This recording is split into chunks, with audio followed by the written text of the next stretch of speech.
Hi friends, ఏంటి ఉల్లిపాయలు చూపిస్తున్నా అనుకుంటున్నారా? ఉల్లిపాయ పులుసు కోసం అండి. అలాగే పైన టెర్రస్ గార్డెన్లో వచ్చిన తోటకూరతోటి పెసరపప్పు తోటకూర వేస్తున్నాను. తోటకూర వేడి చేస్తుంది కదా, దానికి కాంపెన్సేషన్గా ఉల్లిపాయ పులుసు ప్లస్ పెసరపప్పు అన్నమాట. సో ఏంటంటే ఇలా చేసేసుకున్నాం అనుకోండి, చపాతీలోకి అన్నంలోకి రెండిట్లోకి బాగుంటుంది. అయితే చూసారు కదా, నేను కుక్కర్ పెట్టేసేసుకుని ఉడికిపోయే తీసేసుకుని ఉల్లిపాయ ముక్కల్లో చింతపండు గుజ్జు నా దగ్గర రెడీగా ఉందని చెప్పాను కదా, వేసేసుకున్నాను. అలాగే ఉప్పు పసుపు కూడా వేసేసుకుని అలాగే తోటకూర పప్పులో కూడా కొంచెం ఉప్పు పసుపు వేసేసుకున్నాను. ఈ పులుసు దగ్గర పడడానికి కొంచెం శనగపిండిలో నీళ్లు కలిపి పోసేసుకున్నాను అనమాట. అలాగే కొంచెం పంచదార అలవాటు కాబట్టి పంచదార వేసేసాను.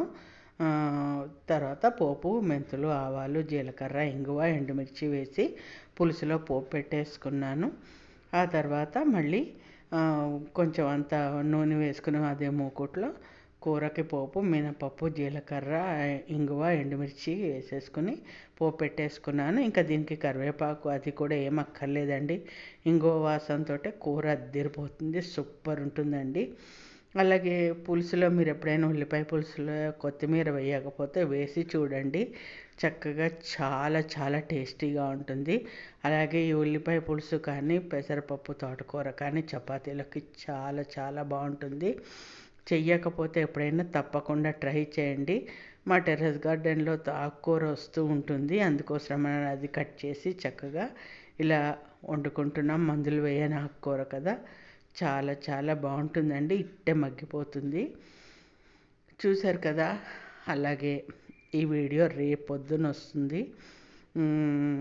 అంటే ఇవాళది రేపు, రేపటిది ఎల్లుండి అలా వస్తుందన్నమాట. ఒకవేళ చేస్తే కనుక అప్లోడ్ చేస్తే కనుక ఆ రోజుకి ఆ రోజే వస్తుంది. సో చూశారు కదా, ఉడికినవి తీసేసిన తర్వాత వెంటనే 5 నిమిషాల్లో అయిపోతుందండి. అదే కుక్కర్లో బియ్యం కూడా పెట్టేసుకున్నాను. జస్ట్ అరగంటలో వంట ఫట్టుమని అయిపోతుంది. సో ఎవరైనా మాకైతే కాంబినేషన్స్ ఉండాలండి. కమ్మటి పప్పు వండినప్పుడు తీయటి పులుసులు కానీ, మజ్జిగ పులుసులు కానీ, పెరుగు పచ్చడి కానీ, ఇలాంటి కాంబినేషన్ కంపల్సరీ ఉండాలి. అందుకోసమని నేను అలా తయారు చేస్తాను. మీరు చాలా గమనించే ఉంటారు నా వంటల్లో.